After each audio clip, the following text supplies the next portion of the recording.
નમસ્કાર મિત્રો, તમારું હાર્દિક સ્વાગત છે. આજે વાત કરીશું ધોરણ 11 અને વિષય ગુજરાતી પાઠ નંબર 2 પોસ્ટ ઓફિસ સ્વાધ્યાયનું સંપૂર્ણ સોલ્યુશન કરીશું, જે તમને પરીક્ષાની અંદર ખૂબ ઉપયોગી નીવડશે. આ જવાબો તમે ગુજરાતીની નોટબુકમાં પણ મિત્રો લખી શકો છો. આપણી ચેનલની અંદર તમામ વિષયના સ્વાધ્યાય સોલ્યુશન સાથે મૂકવામાં આવે છે. આની સાથે મિત્રો તમારા જે મોડેલ પેપર હોય છે એ પણ સોલ્યુશન સાથે મૂકવામાં આવે છે. તો ચેનલની અંદર પ્રથમ વખત આવે છે તો ચેનલને સબસ્ક્રાઈબ કરી બાજુમાં આપેલા બેલ આઇકન ઉપર ઓલ નોટિફિકેશન કરી દેજો. પાઠનું નામ છે મિત્રો પોસ્ટ ઓફિસ. સાહિત્ય કૃતિનો પ્રકાર જે છે મિત્રો તમારે લખી દેવાનો છે. લેખક છે ગૌરીશંકર જોશી એટલે કે ધૂમકેતુ છે. પાઠ શેમાંથી લેવામાં આવ્યો છે? તો તણખા મંડળ ભાગ 1 ગૌરીશંકર જોશીનો જે મિત્રો ગ્રંથ છે એમાંથી લેવામાં આવ્યો છે.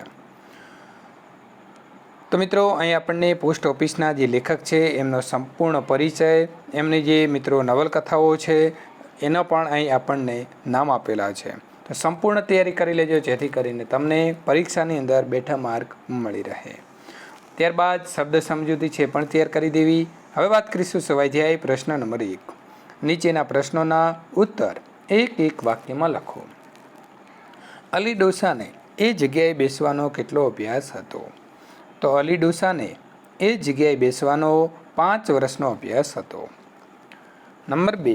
અલી ડોસા ઉપર આવેલા પત્રનો પોસ્ટ માસ્તરે શા માટે ઘા કરી દીધો? તો દૂર દેશાવરમાં રહેતી પોસ્ટ માસ્તરની દીકરી માંદી હતી અને તેના સમાચારની રાહ જોતા પોસ્ટ માસ્તર ચિંતાતુર હતા. એવામાં એમની પાસે પડેલા ટપાલના થૂકમાંથી તરત જ તેમણે પોતાનું છે એમ સમજીને એક કવર ઉંચક્યું. પણ એ કવર ઉપર અલી ડોસાનું સરનામું જોયું એટલે પોસ્ટ માસ્તરે વીજળીનો આંચકો લાગ્યો હોય એમ અલી ડોસા ઉપર આવેલા પત્રને ઘા કરી દીધો. પ્રશ્ન નંબર 3. અલી ડોસો રોજ શા માટે પોસ્ટ ઓફિસે આવતો હતો? દૂર રહેતી તેની દીકરી મરિયમનો કાગળ એક દિવસ આવશે એ શ્રદ્ધાના આશાથી અલી ડોસો રોજ પોસ્ટ ઓફિસે આવતો હતો. પ્રશ્ન નંબર 4.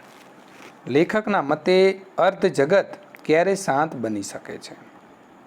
તો લેખકના મતે મનુષ્ય પોતાની દ્રષ્ટિથી જોવાના બદલે બીજાની દ્રષ્ટિથી જુએ તો અર્ધ જગત શાંત બની શકે. પ્રશ્ન નંબર 5. લક્ષ્મીદાસ અને પોસ્ટ માસ્તરે મરિયમના પત્રનું શું કર્યું? તો લક્ષ્મીદાસ અને પોસ્ટ માસ્તરે મરિયમનો પત્ર અલી ડોસાની કબર પર મૂક્યો. પ્રશ્ન નંબર 2. નીચેના પ્રશ્નોના 2-3 વાક્યમાં ઉત્તર લખો. અલી ડોસો હોશિયાર શિકારી હતો તેમ શા પરથી કહી શકાય? તો અલી ડોસો એની યુવાનીમાં ધૂળની સાથે ધૂળ બની જાય તેવા કાબરચિત્રા તેતરને જોતો કે તરત જ તેતર તેના હાથમાં આવી પડતું. અલીના ઇટલીના ગરુડ જેવી તીક્ષ્ણ નજર સસલાના કાન પર ચોંટતી અને બીજી જ પળે સસલું બચી શક્યું નહીં. તેનું નિશાન હંમેશા અચૂક રહેતું. આ પરથી કહી શકાય કે અલી ડોસો હોશિયાર શિકારી હતો. પ્રશ્ન નંબર 2. સ્નેહ અને વિરહ અલી ડોસાને ક્યારે સમજાય છે? જે દિવસે અલી ડોસાની દીકરી મરિયમ સાસરે ગઈ તે દિવસથી અલી ડોસાને જિંદગીમાં એકલતા લાગવા માંડી. તે દિવસથી અલી શિકાર કરવાનું ભૂલી ગયો અને સ્થિર નજરે અનાજના ભરચક લીલા ખેતર સામે જોઈ રહેતો. એ સમયે સ્નેહ અને વિરહ શબ્દો અલી ડોસાને સમજાય છે અને જિંદગીમાં પહેલીવાર સમજાયું કે કુદરતમાં સ્નેહની સૃષ્ટિ અને વિરહના આંસુ પણ હોય છે. પ્રશ્ન નંબર 3. પોસ્ટ ઓફિસના કર્મચારીઓ અલી ડોસાની હાંસી સી રીતે ઉડાડતા? તો મરિયમના કાગળની રાહ જોતા અલી ડોસાનો વહેલી સવારે પોસ્ટ ઓફિસે પહોંચી જવાનો રોજનો ક્રમ બની ગયો હતો. પરંતુ કાગળ આવતો નહીં, છતાં નિરાશા ખંખેરીને તે બીજે દિવસે હાજર થઈ જતો. આ જોઈને કર્મચારીઓ તેને પાગલ ગણી તેની હાંસી ઉડાવતા. ક્યારેક મશ્કરીમાં અલી ડોસાનું નામ બોલીને પણ તેને કાગળ માટે ટળાવતા. આ રીતે અલી ડોસાની હાંસી ઉડાવવામાં તેમને મજા આવતી. પ્રશ્ન નંબર 4. અલી ડોસાએ લક્ષ્મીદાસને કઈ ભલામણ કરી હતી? શા માટે? તો અલી ડોસાએ લક્ષ્મીદાસને ભલામણ કરી હતી કે તેની દીકરી મરિયમનો કાગળ આવે તો પોતાની કબર પર પહોંચાડવું.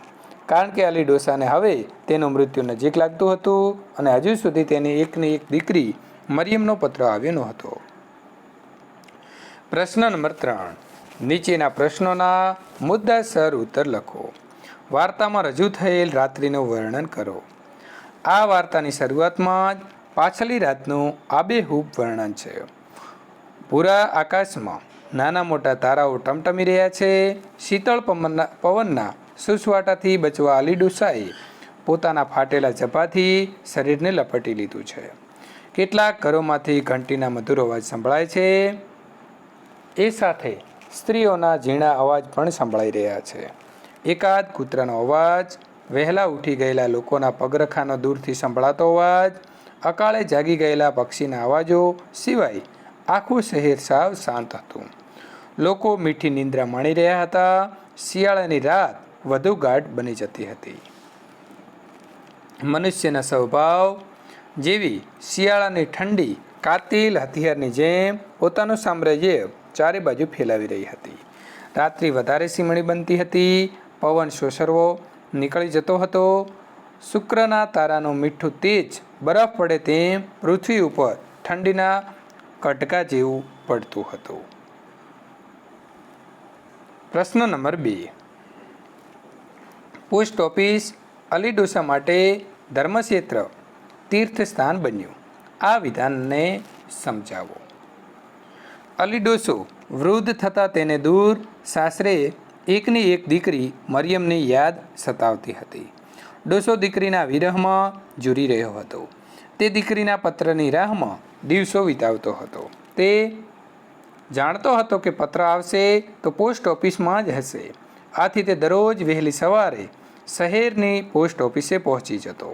જેમ કોઈ ભાવિક ભક્ત પરમાત્માના દર્શન માટે પવિત્ર ધર્મક્ષેત્ર તીર્થસ્થાનમાં શ્રદ્ધા અને વિશ્વાસથી જાય, એમ અલી ડોસો પણ દીકરીના પત્રની આશામાં શ્રદ્ધા અને વિશ્વાસથી પોસ્ટ ઓફિસે જતો. આમ પોસ્ટ ઓફિસ અલી ડોસા માટે ધર્મક્ષેત્ર તીર્થસ્થાન બની ગયું હતું. પ્રશ્ન નંબર 3. અલી ડોસાનું પાત્ર લેખન કરો. અલી કોચમેન એની યુવાનીમાં કુશળ શિકારી હતો. તેનું નિશાન અચૂક હતું. એક પણ પક્ષી તેની બાજ નજરમાંથી છટકી શકતું નહીં. પરંતુ વૃદ્ધાવસ્થાએ પહોંચતા તેનામાં ગજબનું પરિવર્તન આવ્યું હતું. તે શિકારી મટી એક સંવેદનશીલ વત્સલ માનવ બની ગયો હતો. વૃદ્ધાવસ્થામાં તેને દૂર સાસરે રહેતી તેની એકની એક દીકરી મરિયમની યાદ આવતી હતી. તે પુત્રીના વિરહમાં તડપતો હતો. દીકરીના પત્રની રાહ જોતા અલી માટે પોસ્ટ ઓફિસ જાણે તીર્થસ્થાન બની ગયું હતું. તે શ્રદ્ધા અને વિશ્વાસથી રોજ વહેલી સવારે પોસ્ટ ઓફિસે પહોંચી જતો અને સાંજ પડે નિરાશ થઈને પાછો વળતો. આથી તે પોસ્ટ ઓફિસના કર્મચારીઓ માટે ઉપહાસનો પાત્ર બની ગયો હતો. કર્મચારીઓ તેને ગાંડો ગણતા હતા. પોતે હવે લાંબુ નહીં જીવે એમ લાગતા અલી ડોસાએ પોતાની દાબડીમાંથી 5 ગીની કાઢી. તેણે લક્ષ્મીદાસ નામના કર્મચારીને વિનંતી કરી કે આ ગીની મને કામની નથી. અલ્લાહની સાક્ષીએ તમને આપું છું. મારે મરિયમનો પત્ર આવે તો મારી કબર પર પહોંચાડજો. પોતાની પુત્રી પ્રત્યેનું અલીનું વાત્સલ્ય આ સિવાય બીજું શું કરી શકે. આ વાર્તામાં અલીના જીવનના 2 હૃદયસ્પર્શી પાસા રજૂ થાય છે. યુવાનીમાં શિકાર કરવાનો આનંદ લૂંટતો અલી અને વૃદ્ધાવસ્થામાં દીકરીના વિરહમાં તડપતા એક વત્સલ પિતા. પ્રશ્ન નંબર 4. પોસ્ટ ઓફિસ વાર્તાનો અંત તમારા શબ્દોમાં લખો. વૃદ્ધાવસ્થામાં અલી ડોસો પોતાની એકની એક દીકરી મરિયમના વિરહમાં તેના પત્રની પ્રતીક્ષામાં બુરી રહ્યો છે. તેને આશા હતી કે દીકરીનો પત્ર જરૂર આવશે, પણ એની આશા નિષ્ફળ નીવડે છે. અલી ડોસાને લાગ્યું કે હવે તે લાંબુ નહીં જીવે.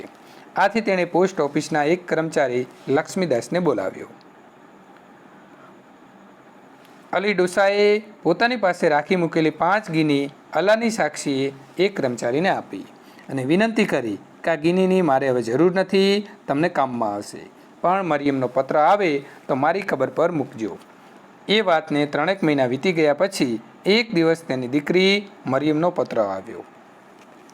એ અરસામાં પોસ્ટ માસ્તર પોતાની દીકરીના સમાચાર ન મળતા ચિંતાતુર હતા. એમની દશા પણ અલી ડોસા જેવી હતી. એવામાં કર્મચારીએ તેમને અલી ડોસા મરી ગયાના સમાચાર આપ્યા. પોતે અલી ડોસાની વેદના ન સમજી શક્યા એનું એમને દુઃખ હતું. એ સાંજે કર્મચારી લક્ષ્મીદાસ અને પોસ્ટ માસ્તર બંને જણા અલી ડોસાની કબર પર જઈને અલીની દીકરી મરિયમનો પત્ર મૂકી આવ્યા. આમ દીકરીના પત્રને ઝંખતા વત્સલ પિતાની વેદના વ્યથાથી વાર્તાનો અંત આવે છે. તો અહીં સંપૂર્ણ સોલ્યુશન પૂર્ણ થાય છે. ત્યાર પછીનું મિત્રો સોલ્યુશન મેળવવા માટે આપેલી એન્ડ સ્ક્રીન ઉપર ક્લિક કરી અને મેળવી શકો છો.